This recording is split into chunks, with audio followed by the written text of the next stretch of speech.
Good afternoon, overcast afternoon.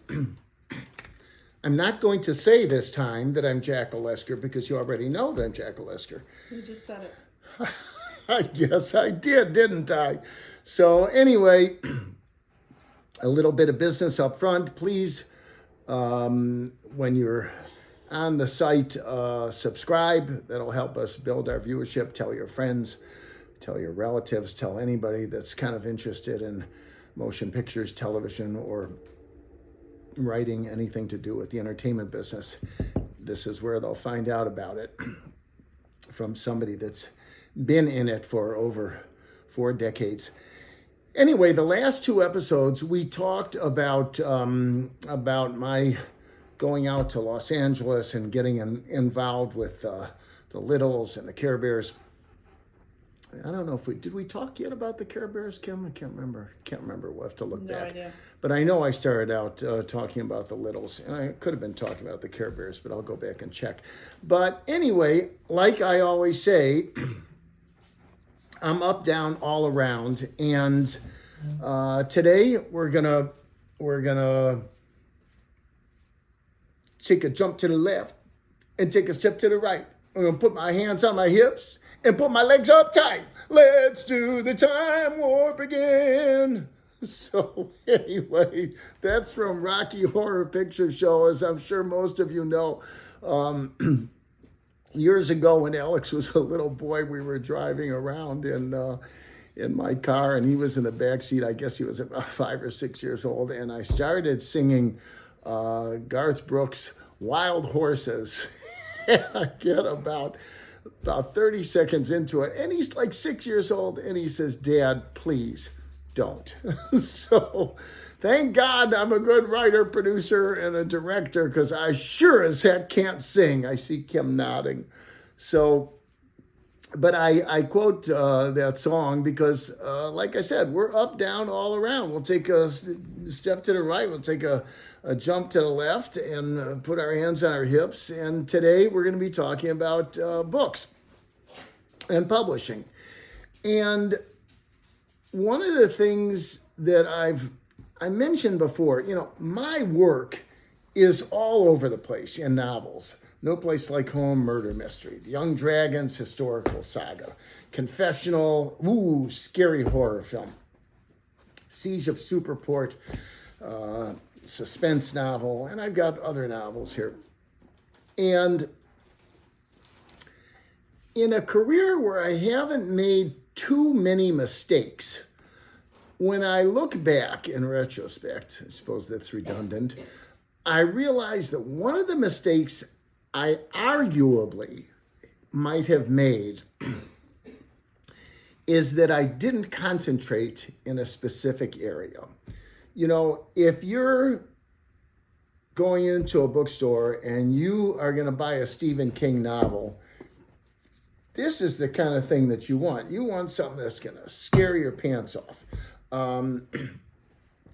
If you're going to buy an author that's doing murder mysteries, you want to know that it's an author that's concentrated on that, so you know what you're going to get. I don't think that Tom Hanks was right when he was playing Forrest Gump and said that life is like a box of chocolates. You never know what you're going to get. Not if you're going to be a successful author. And I'm fortunate that I have been a successful author, but it would have been much easier for me if, after I published Beyond Forever, I stuck with romances so that you'd always know with a Jack Olesker novel, you were going to get a romance. Or I could have stuck with, murder mysteries like Stephen King and Staub and Anne Rice did. I certainly don't compare myself to them. But they wisely stuck in one area. And the same thing with authors that write for historical sagas. So that's something you want to think about if you're beginning your career. Do I want to write all over the place and not develop as strong an audience as I might have had I focused on one genre? Now, the flip side of that is that it's not all, I can't believe I'm saying this, but it's not always about the money. You know, sometimes this business of writing in particular, and same thing with producing and directing and certainly acting, it's so difficult, it's so hard that you better enjoy what you're doing. And I think that's really the reason that I've been all over the place, because I didn't want to get caught into writing romance after romance after romance, or murder mystery after murder mystery after murder mystery. I didn't want to do that. I want to be able to keep myself evergreen. And, you know, that's part of the reason that I knocked out 3 Christmas scripts starting back in November. And right now, you know, I'm not going to show you the cover page. Right now, I'm writing what I hope is going to become a Lifetime movie, you know, a steamy murder movie. And it was the same for me with writing with novels. But you have to do, you have to do whatever works for you. So that's something it's very important for you to consider.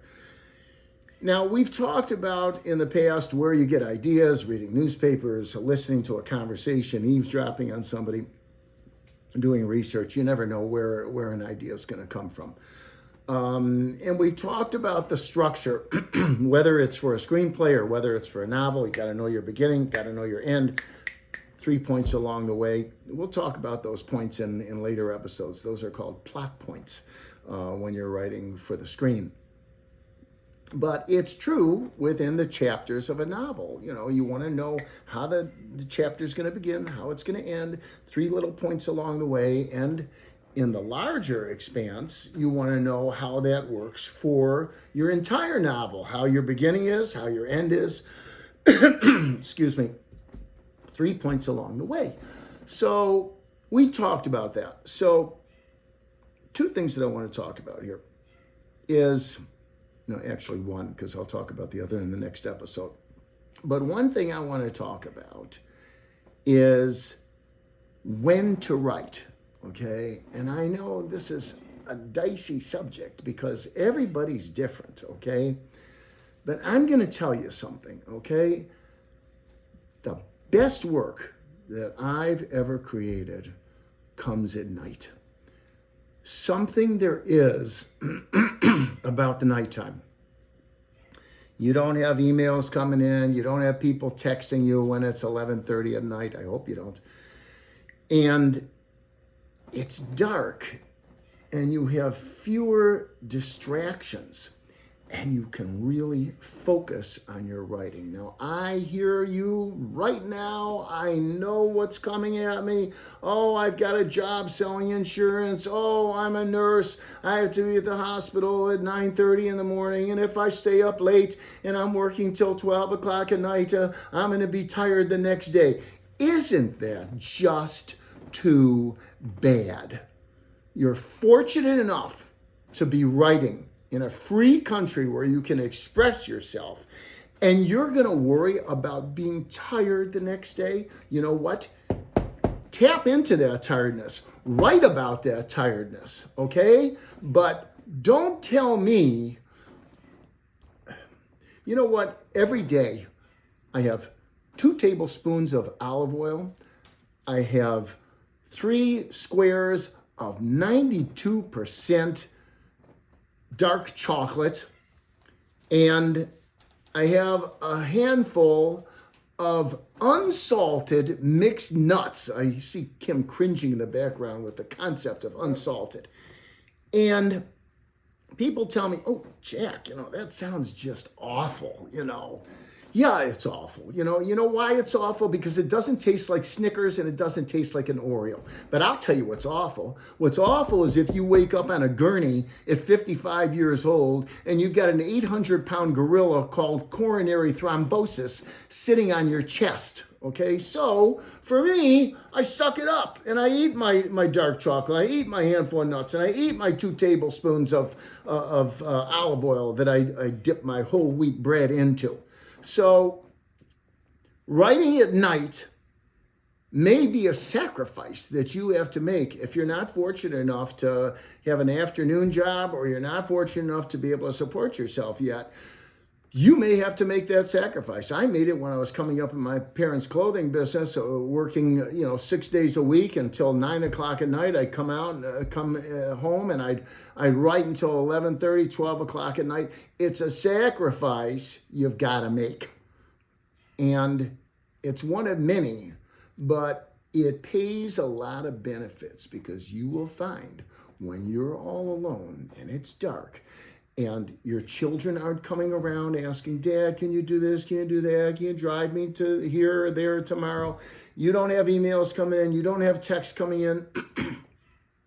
You can focus on your characters and on your story. So step outside of your comfort level right at night. And now we're going to go to Jack's tip jar, okay? And by the way, Kim, I notice, I know you showed me the logo for Jack's tip jar, but I don't see it on our episodes yet. So I'm hoping it'll come up there eventually. You can't believe how... Oh, I don't know how to do that on the episode. Are you crazy? Okay. Well, just, no, but you can put it on when it comes up on the, on the site. Jack. Or just post it on the site, whatever. It's kind of cute. I like the job you did on it. You can hold up the 8.5 by 11. That's fine. I'll do that. You can't believe... There is no editing in this series. You can't believe how full Kim's plate is, as well as a president and CEO of a nonprofit. So I'm blessed that she directs me and produces me on this and does what she can. But Jack's tip jar, okay? I'm all over the place with my novels. We're talking about books today. And suspense novels, historical novels, murder mysteries, and horror novels. And this novel sold really well. I sold a screenplay on this. A priest who commits suicide in his confessional booth, as I said in an earlier episode. And what can cause him to give up the kingdom of God? Well, that's what the novel's all about. And let me tell you, it scared the crap out of me to write this novel. And I wrote it at night, okay? And I'm going to give you Jack's tip jar here because some strange things happened while I was writing Confessional. I'm not, like a tree hugger or a guy that thinks woo-woo, I'm not that kind of a guy. But some really strange stuff happened when I was writing Confessional. And some of it, the shadows and stuff that I would see late at night, I'm not going to go too much into that. But I'll tell you one thing that happened. I was having coffee, and in those days, I used to drink Folgers coffee crystals, okay? Most of you probably don't remember it. And Folgers came in a glass jar, like about this big. And I loaded up my crystals, and I put the jar on the shelf, and it fell off. And I went to grab to catch it. And the jar broke. It was glass. And it hit me in my thumb down to my tendon, okay? Rushed to the hospital, had 6 stitches. I was laid up for, I don't know if I hope you haven't, but if you really damage an extremity, a toe or a finger, it's one of those moments, okay? So I would sleep with my arm up because I couldn't stand if I lowered it and I'd feel the pressure in there. So, look, as I said, Stephen King, Anne Rice, Staub, there's a lot of great horror novelists and screenwriters. But I'm going to suggest to you that you stay away from the dark recesses. Stay away from those corners. Stay away from things that you don't want to get involved with, because there's things, if you're writing an occult novel and scary, and if you're dealing I'm not even going to mention his name. It's the guy with the horns, okay? But if you're writing that, man, you might just be letting yourself open for something that you wish you had not. Okay, so that's the episode for today. Next episode, it's going to be really fun. We're going to talk about how you sell your novel. Okay, see you soon. Take care, guys.